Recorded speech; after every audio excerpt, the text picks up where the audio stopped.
Florence's first album was called Lungs, and she does have a pair. But then you see those huge feet and those legs, long, lean grasshopper legs, brow ridge, jaw, resembles a pre-Raphaelite model. You remember this? I bet you remember that neck.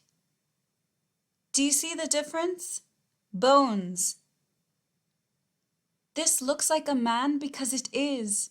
When they don't edit or use filters, you know what you're looking at. Hand sign, nutcracker jaw, wide neck. Shoulders.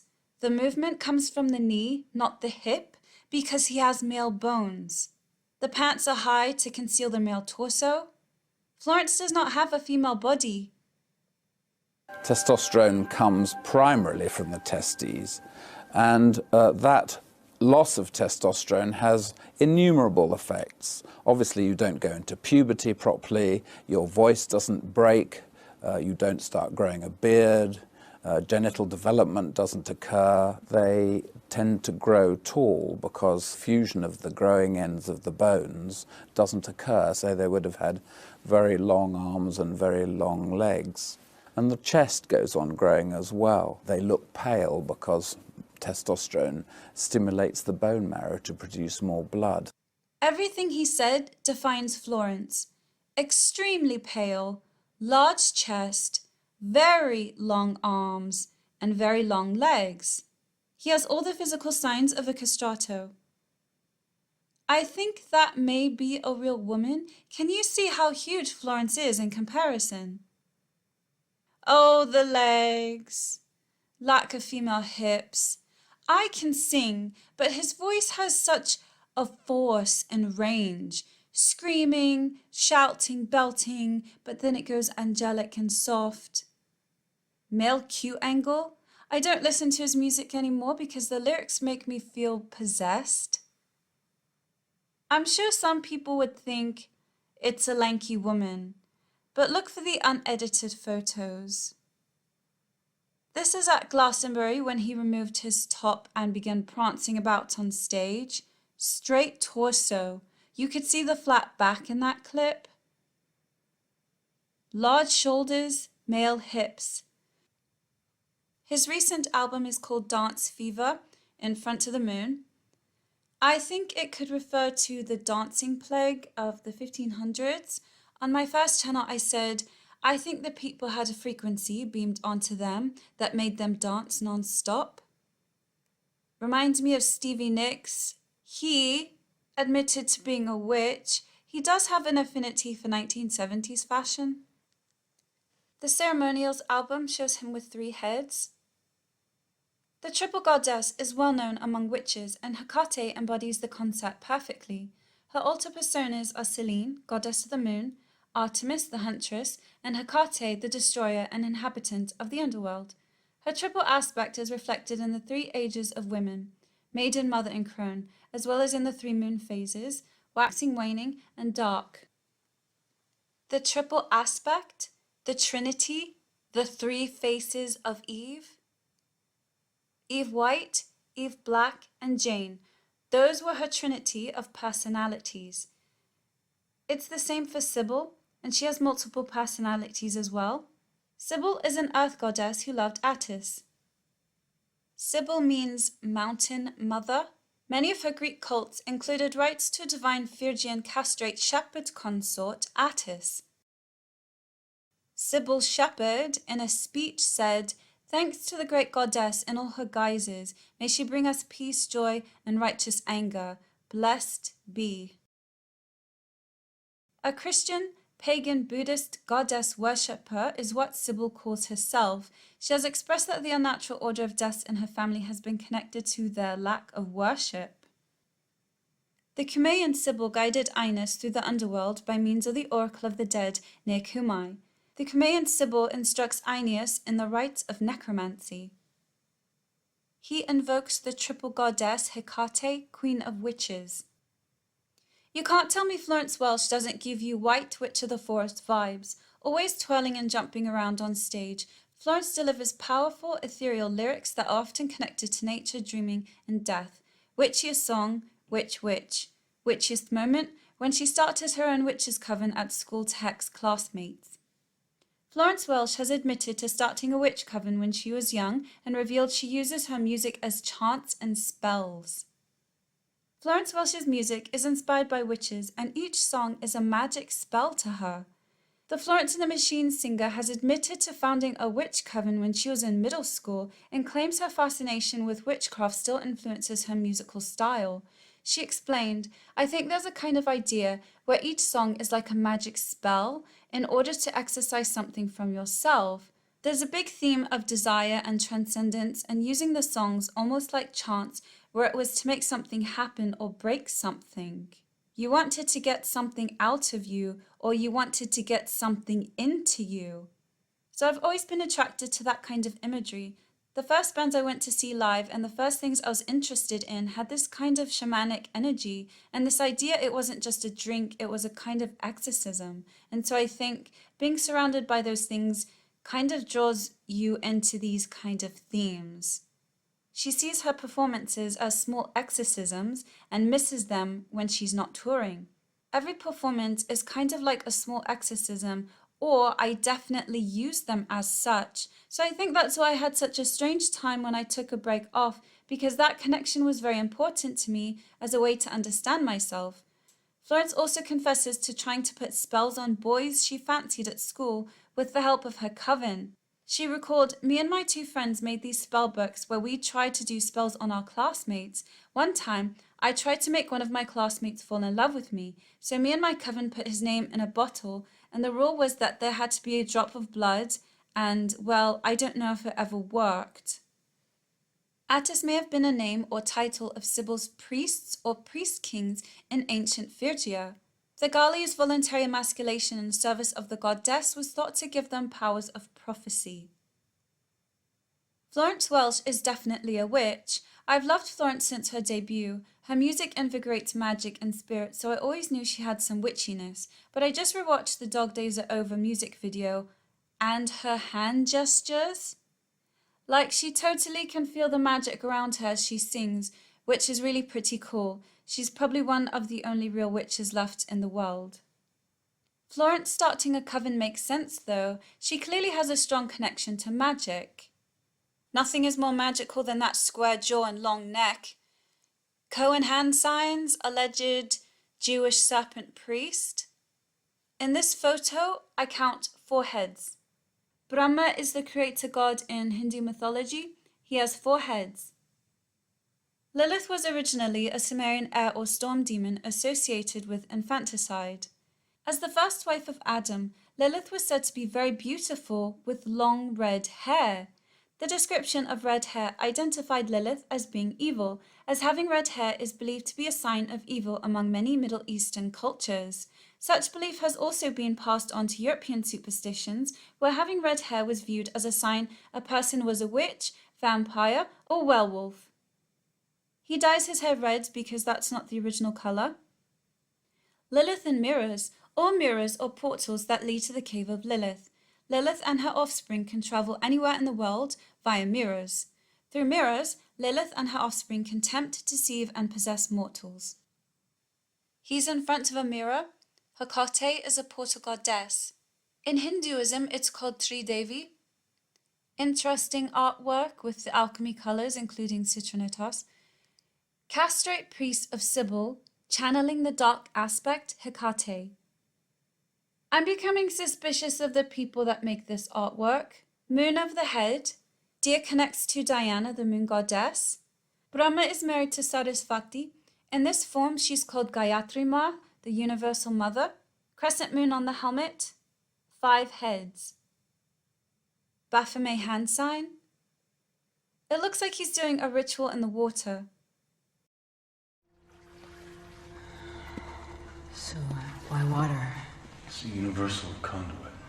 Lubricates a transition from one plane to another. The pink, yellow, and blue is pansexual, but I'm going to divert here to elaborate on the colors. The primary colors are blue, red, and green. The secondary colors are cyan, magenta, and yellow. That's Pink Floyd's pyramid. The white triangle is the white light. It's Neverland, it's the Wizard of Oz, it's the Bifrost Bridge. Heimdall is the portal god. Only he can open the door. Heimdall is Pan or Cernunnos. On my first channel, I told you about Peter Pan. I updated it and expanded on who Pan really is. Pan is Osiris, god of the underworld. Hecate is a portal goddess linked to hell. The pink, blue, and yellow with the white triangle is the Triskalis. Kundalini, the coiled power at the central nervous system, and the Sushumna, which lies latent in the Saturn chakra at the base of the spine. When Kriya or Kundalini is completely awakened, the chakras give progressive enlightenment to the yogi. Kundalini is a force described as lying like a serpent in 3 coils in the cavity of the Saturn chakra at the base of the spine. Kundalini is activated by sodomy. Where's the base of the spine? Near the anus. She lies there with her head blocking the superfine channel inside the Sushumna called Chitrini. This channel goes straight up the spine. In the practice of Kriya Yoga, Laya Yoga, or Kundalini Yoga, she is awakened, ascends this channel, and acts upon the 7 chakras, which are threaded on this channel. As each chakra is vitalized, it is altered. These 3 systems of yoga place the key emphasis upon awakening and directing of this latent force in the physical body. Many of the texts dealing with these procedures are referred to as tantras. These Indian yoga concepts are the foundation of Tibetan Lamism. That's why Pan's belt has 3 spirals. He holds the snake because he represents activated Kundalini. I told you the spirals indicate portals. Brahmanadi means river of God. It is also known as the Sushumna. It is the most important astral river or nadi situated in the very center of your astral body. This nadi leads to the Brahmarandra or the doorway to God. The Sushumna is considered to be the divine channel in the astral body which goes straight up the interior of the spine into the interior of the head, starting from the Saturn chakra. Inside the Sushumna is an even finer channel which is called Vajrayana Nadi, and inside this is still a finer channel called Chitrini. It is this Chitrini that the Kriya or the Kundalini ascends from the Saturn chakra to the door of God. On the left side of the Sushumna is the Ida, on the right is the Pingala. These 3 coil upward and unite at the Ajna chakra, third eye. The 3 are symbolized by the caduceus and also all other trinities. Hecate with the snake is Kundalini fire, and the key opens doors. Laya Yoga, a yoga stressing the awakening and the directing of latent forces in the Saturn chakra at the base of the spine. It is the same as Kriya Yoga or Kundalini Yoga. However, Laya Yoga more extensively works with ceremonies and images of Indian gods and goddesses. These powers have their own particular function in the macrocosm and can be called upon to manifest in the microcosm. Bindu means a point or dot. It has 3 major meanings. In mantra, there is often a nasal sound. This is indicated by a dot on top of one of the nasal sounds, generally M.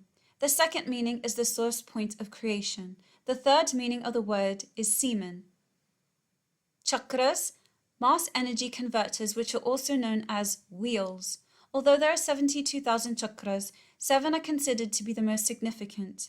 The Saturn chakra at the base of the spine, called Muladhara chakra. The Jupiter chakra at the level of the small of the back, also known as Svadhisthana chakra. The Martian chakra at the level of the navel.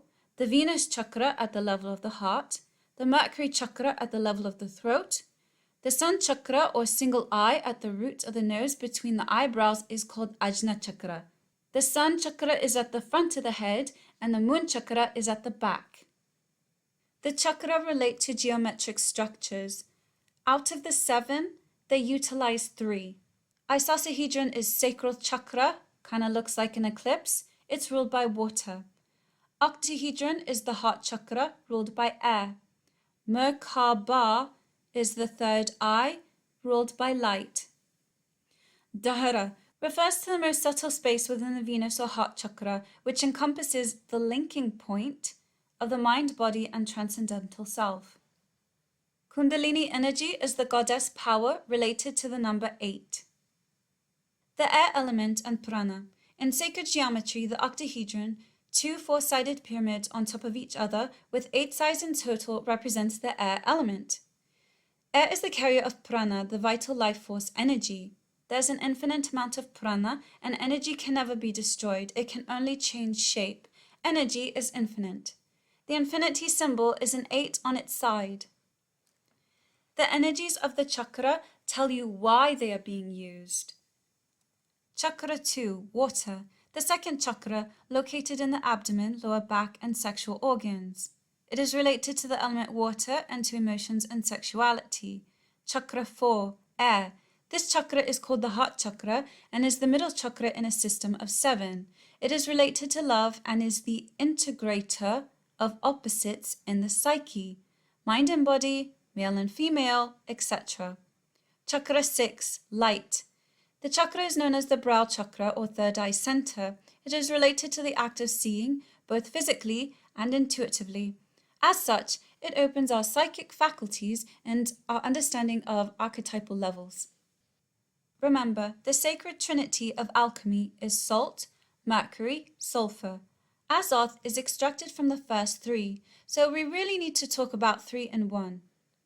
It's the same concept in alchemy, but they don't tell you what they are doing. I told you, the Masons took this knowledge from India and corrupted it. The Hindu or Sanskrit name for Azoth is Kundalini. In the Bible, it is the brass serpent of Moses and the fire of the Pentecost in the Bible. In the book of Acts, the apostles received the Holy Spirit and flames emerged from the tops of their head. That is Azoth. That flame gives them the power to heal the sick, to cast out demons, to speak the word of God. That is Azoth. Kundalini Azoth is the energy that emerges from the first 3 elements when the conditions are right. It is the same as if you want to light a match. You need the components in order for the flame, the spark to flare. Kundalini is no different, yet it is not a physical force. It is in physical matter, but it is an energy that comes from far beyond physicality. If you read the ancient scriptures, Azoth is said to be the greatest power in the universe. It is the fountain of youth. It is the philosophical stone. It is the great power of the magician. It is the universal key or clue. It is the power wielded by all great prophets and masters of every great tradition. It has many names. Azoth in alchemy, Kundalini in yoga and tantra in India, Kandali in tantric Buddhism, Tumo in Tibetan, Okidanuk in Gurdjieff system. That's the meaning of the philosopher's stone. Salt is the body, mercury is the spirit, and sulfur is consciousness. Why? Because sulfur is spiritually analogous to the human soul. The Kundalini rises when the child is sodomized. It's why the artist added a snake. Her mind split into 3. Pink, blue, and orange. That's close to yellow because red and yellow make orange. The white font connects this to the color model with the white light in the center. It's the charmed Trinakriya. You see the white light in the middle? In the serial, they kept repeating, we need the power of 3. Hecate's wheel. A wheel is a chakra. The 6-pointed star in the middle is Saturn. But to me, it looks like a key. Do you remember the mummy? That is a key. No coincidence that it's octagonal. Portable labyrinth for meditation.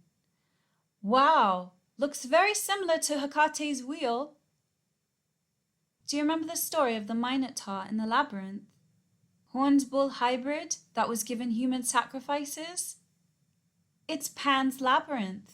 The horns is phallic and the womb is female, androgyny.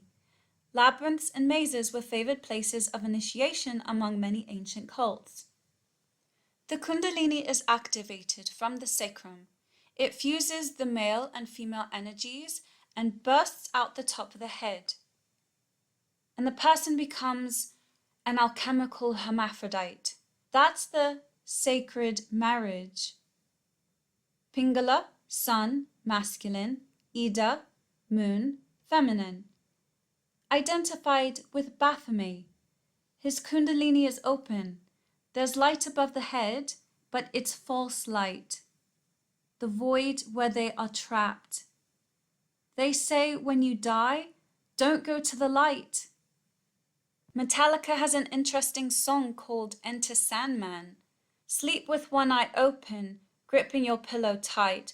Why would you be gripping your pillow if you're sleeping? Because he's about to be sodomized. What's the next line? Exit light, where they are trapped. Take my hand, we're off to Neverland. Why? Because they're not coming back. Something's wrong, shut the light, heavy thoughts tonight, and they aren't of Snow White. Dreams of war, dreams of liars, dreams of dragons, fire, and of things that will bite. Hush, little baby, don't say a word, and never mind that noise you heard. It's just the beasts under your bed, in your closet, in your head. In the film Nightbreed, Boone was christened Cabal, and he became the new Pan. In the third eye area is a horned beast. Since Nightbreed's release, which saw the studio change Clive's Gone with the Wind with monsters into a slasher film, I've briefly spoken with many LGBT fans at conventions. They told me how important the film is to them in terms of self-acceptance and hope. I thanked them, but really didn't understand.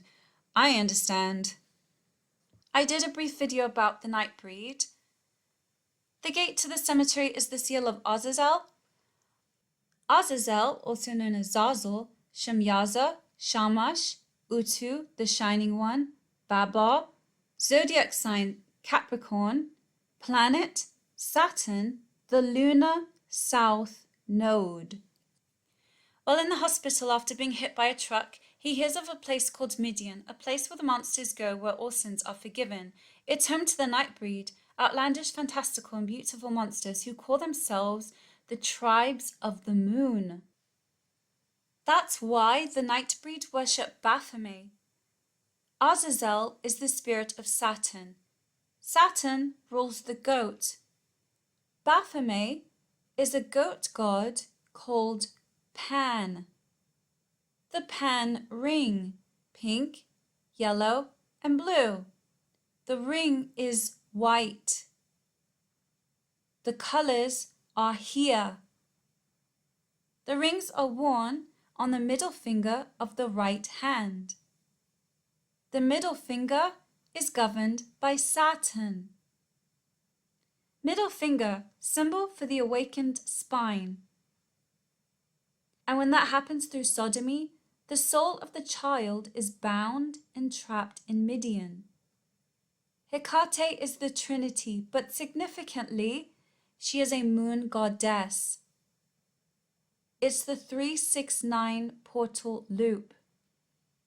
Back to the moon gates of Midian. Bindu means a point or dot. This is indicated by a dot on top of one of the nasal sounds, generally M. The gate has an M with a dot on top. The third meaning of the word is semen. The idea of the moon as an abode of the souls is found among many people: Bushmen, Hindus, Japanese, Babylonian, Egyptian, Assyrian, Phoenician, Hittites, etc.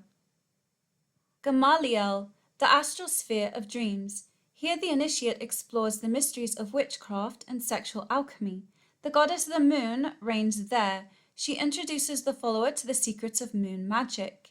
The goddess of Gamaliel is Lilith, appearing as a sensual woman with a snake body. She is the queen of demons and reigns with Lucifer over the entire Clephotic tree. The many and various symptoms and indicators of Kundalini activation have led it to be called the Great Deceiver. Although modern Western medicine took for its symbol the caduceus, which among the varied interpretations, some say originally depicted the rising of the Kundalini. That's exactly Conor McGregor's tattoo. Do you see the wings? It means she was sodomized and the Kundalini is open. It's the Kundalini activation with the triangle. I'm not stupid, I can see what they're doing. The sun and moon nadis are yellow and blue, hence the reason yellow and blue is at the fore. Cradle of Filth has an album called Midian, Bindi on top of the M, and it is a moon, sun under that, so the Ida and Pingala, 3 triangles, but there's 2, meaning 33. The album artwork is revealing. They know this. Their souls are locked in that white light void. Horned woman holding a mask, Cernunnos, Baphomet, Pan, Hecate spirit traps. Triangles are known to be a very strong sacred geometry that is capable of trapping and containing spirits. We see evidence of this with the triangle of art in the grimoire traditions. That's the true meaning of the triangle. It's who the Illuminati really are. You have these agents on YouTube who claim to be ex-Illuminati. There's no such thing. They are illuminated from sodomy and they're not here. I've colored this so that you can see what I see. The soul trap triad, also called triple tau. The things on Hecate's wheel look like stretched out T's. Rough endoplasmic reticulum. Endoplasmic reticulum, folded membranes, move supplies from one part of the cell to another. Rough ER, surrounded by the nucleus of a cell. And I think Hecate's wheel looks like a nucleus surrounded with endoplasmic reticulum. B cells, activation, proliferation into a clone of antibody-producing plasma cells, differentiation into activated plasma cells and memory cells. The plasma cell clock face or cot wheel nuclear pattern, as seen in 2D sections projections from almost any angle, can be explained by the multiradial arrangement of peripherally placed clump units. In the process of becoming a plasma cell, a B cell enlarges and develops structures that produce and transport antibodies. The nucleus has a star pattern, rough ER round the nucleus. Hecate's wheel is a plasma cell. Plasma cell, cytoplasm, nucleus. You know what that looks like? It looks like an eclipse, Ida and Pingala combined. I made another connection to the atom and colored it. Looks like the flower pattern in the labyrinth. They split the atom, which is Adam, and he became Adam Kadmon, male and female. In contrast to the first man, Adam, this spiritual man is called in the Zohar the Adam Kadma'a Ila'a, primordial supreme man. In the Kabbalah of Isaac Luria, great importance and new significance is given to Adam Kadmon. There, Adam Kadmon signifies the worlds of light, which, after the retraction of the light, Ein Sof, emanated into primeval space. This Adam Kadmon is the most sublime manifestation of the deity that is to some extent accessible to human meditation.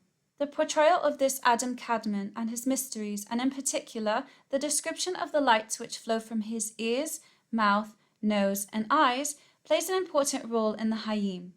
In contrast to Adam Kadmon, who is from the holy emanation, stands Satan from the world of iniquity. Satan is called Adam Belial, evil man. In the Lurianic Kabbalah, there is no relationship between Adam Kadmon, which is the light which transcends all other lights, and the Messiah. The highest or most exalted of the 5 worlds is called Adam Kadmon. Adam Kadmon is the primordial world which is in the likeness of the infinite light, which preceded it and which was concealed in the process of creation. This means that even though Adam Kadmon is a world, meaning that it comes into being through the concealment of the infinite light, thus, although the world of Adam Kadmon is a world, they're telling you that Adam Kadmon is a world. It's a dimension. It cleaves to and mirrors the original infinite light. Cleave, to cut or slice, to divide by a blow, split, to sever, disunite. The palace of Adam Kadmon. Chaim knows what this is. The spiral on the cover is the kundalini in the sacrum. Atom is Adam, and Kadmon is Katam. Atom, K, atom. Katam, orange, is also a new color coined for the first time in modern Hebrew. Of uncertain etymology, perhaps borrowed from Akkadian, kutimu, which derives from the Sumerian kudim of the same meaning. This word for gold appears a number of times in the Tanakh. The Da'at Mikra consistently suggests that there are opinions that Ketam is the name of the land where the gold comes from. Kadari mentions both of the above theories as to the etymology of Ketam, but then quotes drivers saying that it's also related to an Arabic word meaning a plant used to dye hair black and connected to the word Ketam meaning stain or dirty in Rabbinic Hebrew. Etymologically, this is done through a connection between this and that. The one instance meaning to stain in the Tanakh appears in Yirmiyahu 2:22, where it says, "Your guilt is stained before me." The noun ketam in the Tanakh is synonymous with gold, particularly reddish gold. From here we see it does not simply mean stained, but stained with the color red. The sacral chakra is colored red. Jastrow also defines ketam as a dark red stain. I wonder if those who coined ketam for orange did so due to the idea that ketam has a combination of yellow and red.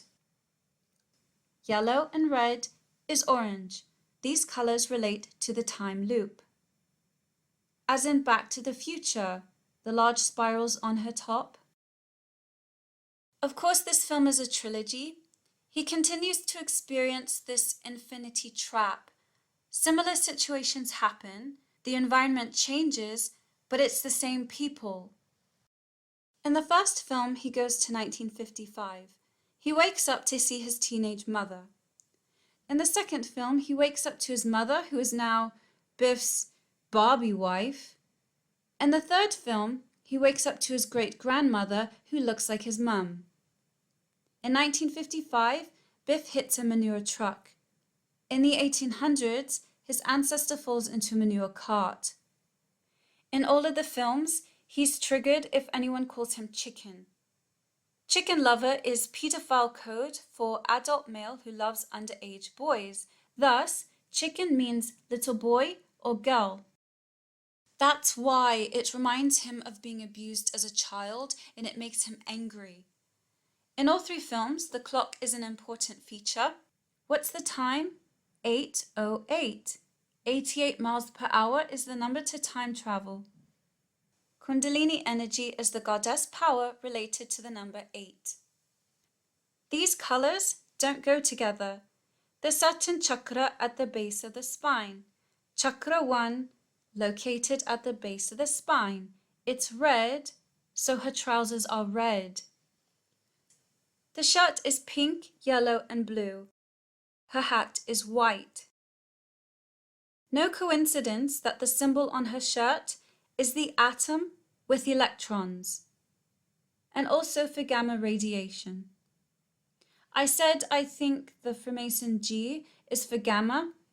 Somehow this energy is emitted, exploding from the head, like the Kundalini, and that force creates worlds. Brahmastra, the most powerful nuclear weapon of the Mahabharata. The Stargate point of origin is the anus. That's how they time travel. The back of the shirt tells you this. The star of Ramtha, Molech, Huon, Saturn, the Saturn chakra.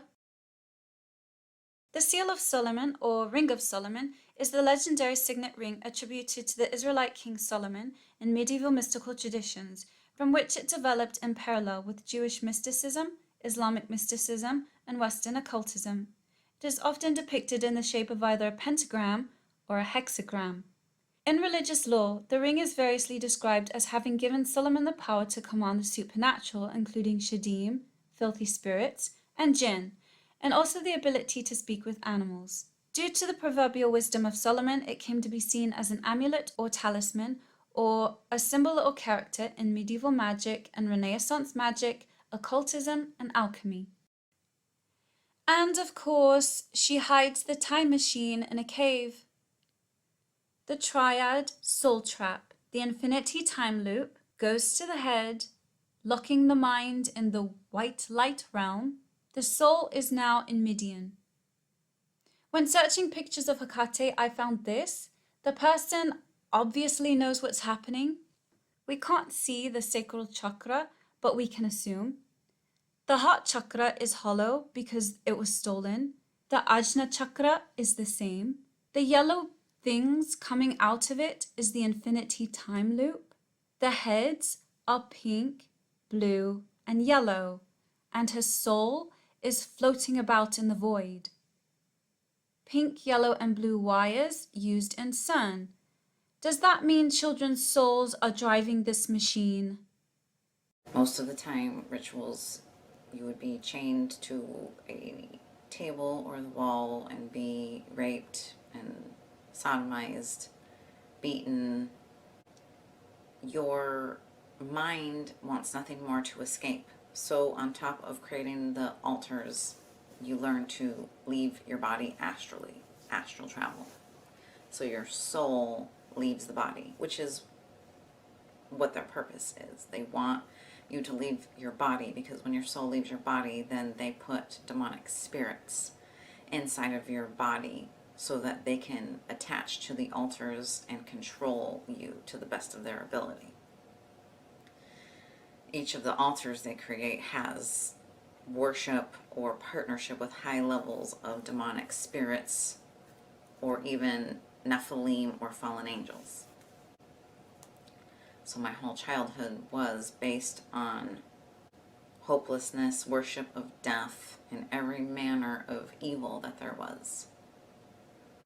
They would put you in some ceremonies on a pedestal as a child and have men ogling you and telling you how beautiful and special you are and that you're a goddess, and you would believe it.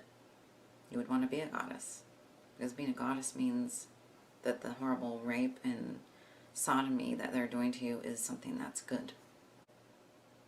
Because blood and life essence from a human being is power.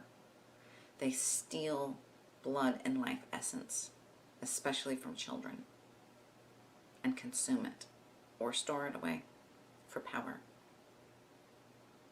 They use child sacrifice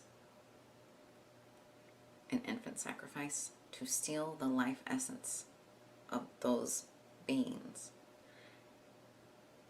And that life essence not only gives them power, but it powers temples, ley lines, rituals, and other things that they're working on. If you've heard of CERN, it's being powered by human life force that has been stolen. Every ritual they did on me was an act to try to steal my life force from me. You can steal someone's life force from them as long as you leave enough for them to live. We are made of a lot of spirit and force and power from the creation of God. And if they can harness that and take it, they're harnessing the power of God. The mirror is a portal. An apple is the Taurus. Rabbit goes to Wonderland. Neverland, Oz, Wonderland.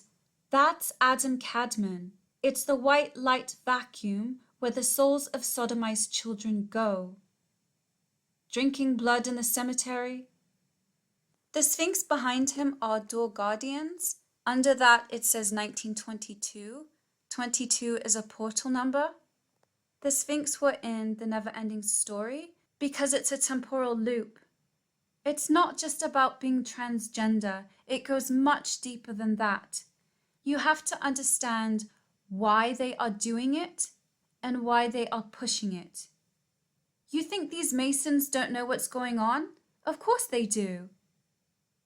2 fingers, male and female polarities have been merged. This is Babylonian sorcery, and what they are doing is very, very dark.